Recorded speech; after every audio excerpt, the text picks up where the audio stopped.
ഇന്നലെയാണ് news 18 Simi rose bell John എന്ന AICC നേതാവിന്റെ പ്രതികരണം, വെളിപ്പെടുത്തലുകൾ, ആരോപണങ്ങൾ പുറത്തുവിട്ടത്. വളരെ എക്സ്ക്ലൂസീവായി തന്നെ ആ വിഷയത്തിൽ കൂടുതൽ പ്രതികരണങ്ങൾ വന്നുകൊണ്ടേയിരിക്കുന്നു. രാഷ്ട്രീയ കേരളം അതിനുള്ള മറുപടി ആഗ്രഹിക്കുന്നു എന്നുള്ളതാണ് പ്രധാനപ്പെട്ട കാര്യം.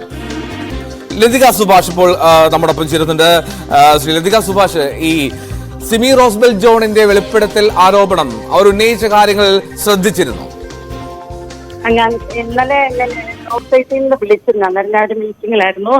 ഞാൻ പൂർണ്ണമായ സിമിയുടെ റെസ്പോൺസ് ഞാൻ കേട്ടിട്ടില്ല. എങ്കിൽ പോലും നിങ്ങൾ പറഞ്ഞതിൽ നിന്നും ഞാൻ ചോദിച്ചു മനസ്സിലാക്കിയതിൽ നിന്നും ഞാൻ അറിയുന്നു, സിമിക്ക് അങ്ങനെ ശക്തമായ ഒരു ആരോപണം ഉണ്ടെങ്കിൽ അതിന് മറുപടി പറയേണ്ടത് കോൺഗ്രസ് നേതൃത്വം തന്നെയാണ്. കാരണം എന്നെ സംബന്ധിച്ച് ഞാൻ കോൺഗ്രസിൽ സ്ത്രീകൾക്കുള്ള അവഗണനയെ കുറിച്ച് അപ്പോൾ പാർട്ടി വേദികളിലും ഏതാണ്ട് 16 വയസ്സ് മുതൽ ദീർഘകാലം കോൺഗ്രസിൽ പ്രവർത്തിച്ച ഒരാള് എന്ന നിലയിൽ അപ്പോഴപ്പോൾ ഞാൻ ഉത്തരവാദിത്തപ്പെട്ട KPCC സെക്രട്ടറി, ജനറൽ സെക്രട്ടറി, മഹിളാ കോൺഗ്രസ് പ്രസിഡന്റ് എന്നീ നിലകളിലൊക്കെ ഞാൻ 10-16 വർഷം കണ്ടിന്യൂസ് ആയിട്ട് പാർട്ടി പദവികളിൽ ഉണ്ടായിരുന്ന ആളാണ്. സ്ത്രീകളെ അവഗണിക്കുന്ന വിഷയം വരുമ്പോൾ ശ്രീമതി സോണിയാഗാന്ധിക്ക് ഉൾപ്പെടെ കത്തുകൾ എഴുതുമ്പോൾ ഞാൻ പലപ്പോഴും കണ്ണിലെ കരടായിരുന്നു.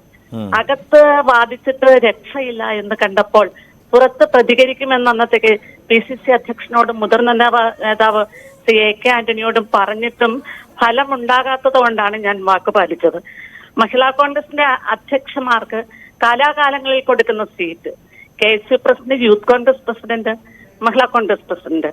അപ്പൊ എന്റെ മക്കളാകാൻ പ്രായമുള്ള ആ കുട്ടികൾക്ക് കൊടുത്തപ്പോൾ, ഞാൻ പ്രസിഡന്റ് ആയിരുന്നപ്പോൾ മഹിളാ കോൺഗ്രസ് അധ്യക്ഷയ്ക്ക് സീറ്റില്ല എന്ന് പറയുമ്പോൾ എന്റെ പിന്നാലെ വരുന്നവർക്ക് ഞാൻ എന്ത് മറുപടി കൊടുക്കും? പക്ഷേ സോഷ്യൽ മീഡിയയിൽ എന്നെ അറ്റാക്ക് ചെയ്ത് എന്നെ ഒരു സ്ഥാനമോഹിയായി ചിത്രീകരിച്ച് എന്താണ് മഹിളാ കോൺഗ്രസ് അധ്യക്ഷ ഇത് ചെയ്തതെന്ന് ശ്രീ VM സുധീരനൊഴികെ ശ്രീ MM ഹസൻ ഉണ്ടായിരുന്നു. ഒരു നേതാവും എന്നോട് ചോദിച്ചു പോലുമില്ല. ഒരു കാര്യം, അതായത് ഈ വളരെ ഉത്തരവാദിത്തപ്പെട്ട പൊസിഷനിൽ, മഹിളാ കോൺഗ്രസിന്റെ ഉത്തരവാദിത്തപ്പെട്ട പൊസിഷനിൽ ഉണ്ടായിരുന്ന ആളാണല്ലോ താങ്കൾ. ഈ അത്തരമൊരു സാഹചര്യത്തിൽ മറ്റ് സഹപ്രവർത്തകർ ഇത്തരം വിഷയങ്ങൾ ഉന്നയിക്കുന്നുണ്ടായിരുന്നോ? ഈ 2-3 കാര്യങ്ങൾ. ഒന്ന്, ഈ ചൂഷണത്തിന് വിധേയരാകുക എന്നുള്ളത്. 2, പരിഹസിക്കപ്പെടുക. ഈ കൂട്ടം കൂടി നിന്ന് വനിതാ നേതാക്കളെ അല്ലെങ്കിൽ മുതിർന്ന വനിതാ നേതാക്കളെ പരിഹസിക്കുക എന്നുള്ളത് സ്ഥിരമാണ് എന്ന് പറയുന്നു. മറ്റൊരു പ്രധാനപ്പെട്ട കാര്യം പവർ ഗ്രൂപ്പ്. ഈ പവർ ഗ്രൂപ്പാണ് കാര്യങ്ങൾ നിയന്ത്രിക്കുക, മറ്റുള്ളവർക്ക് സ്ഥാനമാനങ്ങൾ ലഭിക്കില്ല, കട്ട് ചെയ്യും. അത്തരത്തിൽ അനുഭവം ഉണ്ടായിരുന്നോ? അത് പവർ ഗ്രൂപ്പില് ഉണ്ടോ ഇല്ലെന്നൊന്നും അറിയാനുള്ള സാഹചര്യങ്ങൾ പോലും ഞങ്ങൾക്കാർക്കും കിട്ടാറില്ല. കാരണം ഞാൻ എന്റെ ജീവിതത്തിൽ 40 വർഷത്തോളം കോൺഗ്രസിന്റെ താഴെ തട്ടിലുള്ള പ്രവർത്തകയായി തുടങ്ങി ജില്ലാ കൗൺസിലും ജില്ലാ പഞ്ചായത്തിലൊക്കെ മെമ്പറും ജില്ലാ പഞ്ചായത്തിന്റെ പ്രസിഡന്റായൊക്കെ 24 വർഷം മുമ്പാണ്.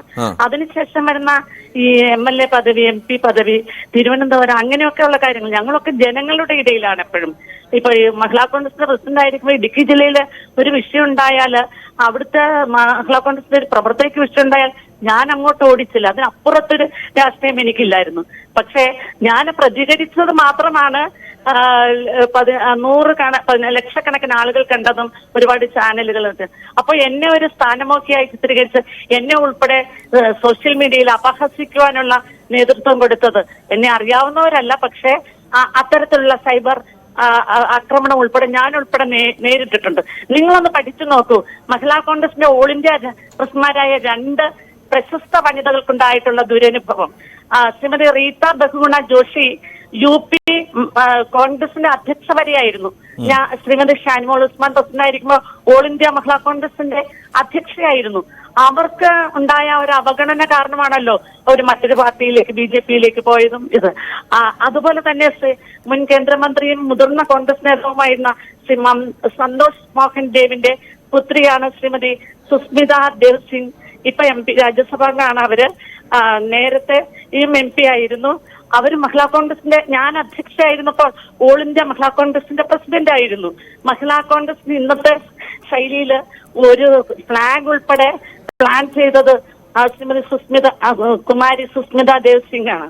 അവരുൾപ്പെടെ കോൺഗ്രസ് പാർട്ടിയിൽ നിന്ന് രാജിവെച്ച് പുറത്തു പോയപ്പോൾ കോൺഗ്രസ് എന്നെങ്കിലും കേരളത്തിൽ എത്ര വനിതകൾ പോയിട്ടുണ്ട്? KPCC ഭാരവാഹികൾ, ഉത്തരവാദിത്തപ്പെട്ട ആളുകൾ. എന്തുകൊണ്ട് കോൺഗ്രസ് ഇതേക്കുറിച്ച് പഠിക്കുന്നില്ല?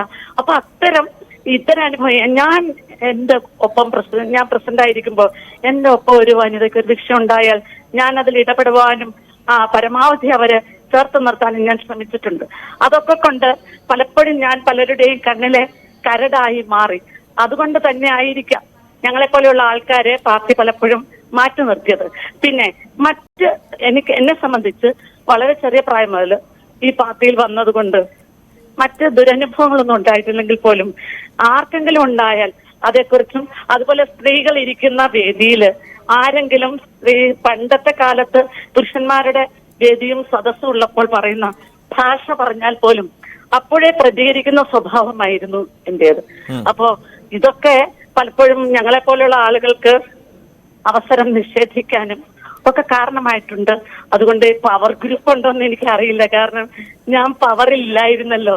ഞാൻ 2000 കാലഘട്ടത്തിൽ ജില്ലാ പഞ്ചായത്ത് പ്രസിഡന്റ് ആയതിനു ശേഷം ഞാൻ ഈ പാർട്ടി പ്രവർത്തകയായി KPCC Mahila Congress vice president, KPCC secretary ആയിട്ട് 9 വർഷം, KPCCയുടെ ജനറൽ സെക്രട്ടറി ആയിട്ട് 4 വർഷം, പിന്നെ മഹിളാ കോൺഗ്രസ് പ്രസിഡന്റ് ആയിട്ട് 3 വർഷം. അതുകൊണ്ടാണല്ലോ ഈ സൈബർ പോരാളികൾ അടക്കം എന്നെ അറ്റാക്ക് ചെയ്യുന്നത്. കാരണം അവർക്കൊന്നും അറിയത്തില്ല എന്നെ അറിയാവുന്നത് വെറും പാർട്ടി പ്രവർത്തകർക്ക് മാത്രം.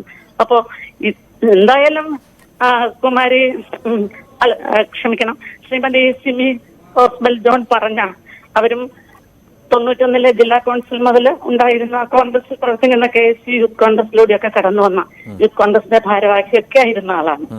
എന്തായാലും സിമി പറയുന്ന വിഷയം കോൺഗ്രസ് നേതാക്കന്മാർ ഗൗരവമായി കണ്ടുകൊണ്ട് മറുപടി നൽകണം അല്ലെ? മാത്രമല്ല അതിൽ ഏറ്റവും പ്രധാനപ്പെട്ട കാര്യം ലതിക സുഭാഷ്, അതായത് ഇപ്പോൾ താങ്കൾക്കുണ്ടായ ദുരനുഭവം അറിയാം. എങ്ങനെ ഇപ്പോൾ താങ്കൾ NCPയിൽ എത്തി എന്നുള്ളത് രാഷ്ട്രീയ കേരളത്തിന് വ്യക്തമായിട്ട് അറിയാവുന്നതുമാണ്. അതിനപ്പുറത്തേക്ക് ഈ സംഘടനാ പരിചയം, സംഘടനാ തലത്തിൽ പ്രവർത്തന പരിചയം, അത് മാനദണ്ഡമാകുന്നില്ല എന്നുള്ളത് പ്രധാനപ്പെട്ട വിഷയമാണ്. ഗുഡ് ബുക്സിൽ ഇടം പിടിക്കാത്തവർക്ക് സ്ഥാനമില്ല, ജയസാധ്യതയുള്ള സീറ്റ് നൽകില്ല. ഇതൊക്കെ എത്രമാത്രം ഗുരുതരമാണ്? ഒരു ഉത്തരവാദിത്തപ്പെട്ട ജനാധിപത്യ രാഷ്ട്രീയ പാർട്ടിക്ക് ചേരുന്നതാണോ ഇത്തരമുള്ള സാഹചര്യങ്ങളൊക്കെ? ഒരിക്കലും ചേരുന്നതല്ല. ഏത് രാഷ്ട്രീയ പ്രസ്ഥാനമാണെങ്കിലും അതിന് ചേരുന്നതല്ല. എനിക്ക് പറയാനുള്ള, ഞാൻ പഴയൊരു മാധ്യമ പ്രവർത്തകയാണ്. ഇങ്ങനെയുള്ള വിഷയങ്ങൾ വരുമ്പോൾ, ബ്രേക്കിംഗ് ന്യൂസ് വരുമ്പോൾ ഞങ്ങളെ പോലെയുള്ള ആളുകളോട് ചോദിക്കുന്നതിനപ്പുറത്ത് നിങ്ങളൊക്കെ ഒന്ന് ഈ രാഷ്ട്രീയത്തില് എന്തുകൊണ്ട് ഡ്രോപ്പ് ഔട്ട്സ് ആയിട്ടുള്ള സ്ത്രീകളുണ്ട്? നമുക്കറിയാം, ആയിരക്കണക്കിന് സ്ത്രീകളാണ് തദ്ദേശ സ്വയംഭരണ സ്ഥാപനങ്ങളിലൂടെയൊക്കെ ഇന്ന് പൊതുരംഗത്തും രാഷ്ട്രീയ രംഗത്തുമുള്ളത്. ഞങ്ങളൊക്കെ പോലെ വളരെ അപൂർവമായിട്ടുള്ള ആളുകള് എന്തെല്ലാം പ്രതിസന്ധികൾ ഉണ്ടെങ്കിൽ ഇതിനകത്തൊക്കെ തന്നെ പിടിച്ചു നിന്നത് അനുഭവം ഉള്ളത് കൊണ്ട് തന്നെയാണ്. ആളുകൾ എന്ത് പറഞ്ഞാലും ഇതൊന്നും നമ്മളെ ബാധിക്കാത്ത രീതിയിൽ നടക്കുന്നത് കൊണ്ടാണ്. എന്നോട് ചോദിച്ചല്ലോ, സ്ത്രീകളുടെ അസാന്നിധ്യത്തിൽ മുതിർന്ന വനിതാ നേതാക്കളെ അപഹസിക്കുന്നത് ഉൾപ്പെടെ. കാരണം പുരുഷന്മാരുടെ വേദിയിൽ മാത്രം പറയുന്ന അത്തരം കാര്യങ്ങള് എന്നെ വിവാഹം ചെയ്തിരിക്കുന്നത് ഒരു മുഴുവൻ സമയ രാഷ്ട്രീയ പ്രവർത്തകനും പൊതുപ്രവർത്തകനും ആയതുകൊണ്ട് എന്റെ സഹോദരന് പറയാൻ പറ്റാത്ത കാര്യം അദ്ദേഹത്തിൽ നിന്നൊക്കെ ഞാൻ കേട്ടിട്ടുണ്ട്. ഇതൊക്കെ ഇതിനെക്കുറിച്ച് നല്ല ബോധ്യത്തോടു കൂടിയാണ് ഇക്കാലം അത്രയും പ്രസ്ഥാനത്തില് പിടിച്ചു നിന്നതും ഇപ്പൊ രാഷ്ട്രീയ പ്രവർത്തനം നടത്തുന്നതും പൊതുപ്രവർത്തനം നടത്തുന്നതും ഒക്കെ തന്നെ. പക്ഷേ അനുഭവ സമ്പത്തില്ലാത്ത ആളുകൾ വരുമ്പോഴാണ് തീർച്ചയായിട്ടും അവരെ വലിയ ഉത്തരവാദിത്തങ്ങളിലേക്ക് എടുത്തു വെക്കുമ്പോൾ അവർക്ക് അത് വേണ്ട വിധത്തിൽ പ്രവർത്തിക്കാനായിട്ട് പറ്റാത്തതും, അതുപോലെ തന്നെ പ്രസ്ഥാനത്തിന് വേണ്ടി പ്രവർത്തിക്കുന്ന ആളുകളെ അവഗണിക്കുമ്പോൾ അവരുടെ ആത്മാർത്ഥതയെ ചോദ്യം ചെയ്യുന്നതായിട്ട് അവർക്ക് തോന്നുകയും അവർ വളരെയേറെ ബുദ്ധിമുട്ടുകയും ചെയ്യുന്നുണ്ട്. ഒരു സ്ത്രീ ഒരു പടി ചവിട്ടുമ്പോൾ കൊള്ളാം, അവരൊരു മിടുക്കിയാണെന്ന് പറയില്ല. പുരുഷൻ ഒരു പടി ചവിട്ടുമ്പോൾ മിടുക്കനാണെന്ന് പറയും. ഒരു സ്ത്രീ 5 പടി ചവിട്ടിയെങ്കിൽ മാത്രമേ അവർ വലിയ കുഴപ്പമില്ല എന്ന് നമ്മുടെ സമൂഹം പറയുള്ളൂ. കാരണം ഇന്നും പുരുഷാധിപത്യമുള്ള ഒരു സമൂഹത്തിലാണ് നമ്മൾ ജീവിക്കുന്നത്. അതുകൊണ്ട് തന്നെ നമുക്ക് വളരെ ഗൗരവമായിട്ട് ചിന്തിക്കേണ്ട ഒരു കാര്യമാണ് ഇത്. ആരെങ്കിലും പറയുമ്പോൾ ആ രാഷ്ട്രീയ പ്രസ്ഥാനങ്ങൾ മാത്രം, അല്ലെങ്കിൽ ഇപ്പൊ ഞാനിപ്പോ കോൺഗ്രസിൽ ഇത്രയും കാലം നിന്നു, അതുകൊണ്ട് ഇത് പറയുമ്പോൾ ഞാൻ കോൺഗ്രസിനെ അടച്ചാക്ഷേപിക്കുകയോ ചെയ്യുന്നതല്ല ശരി. ആർക്ക്, നമ്മുടെ ഒരു സഹോദരി, ആർക്ക് എന്ത് വിഷമം ഉണ്ടായാലും അത് ചോദിക്കാൻ ഒരു കൂടപ്പുറപ്പിനെ പോലെ അവർക്ക് വേണ്ടി ചോദിക്കുവാൻ സഹപ്രവർത്തകരായ സഹോദരന്മാരും നേതാക്കളും ഉൾപ്പെടെ തയ്യാറാകണം. സ്ത്രീകളും അതിന് ഇരയെ ആക്ഷേപിക്കല്ല വേണ്ടത്.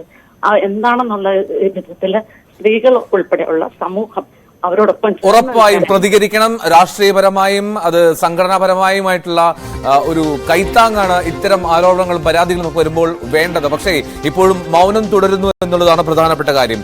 ഡാനി ഇപ്പോൾ ചേരുന്നു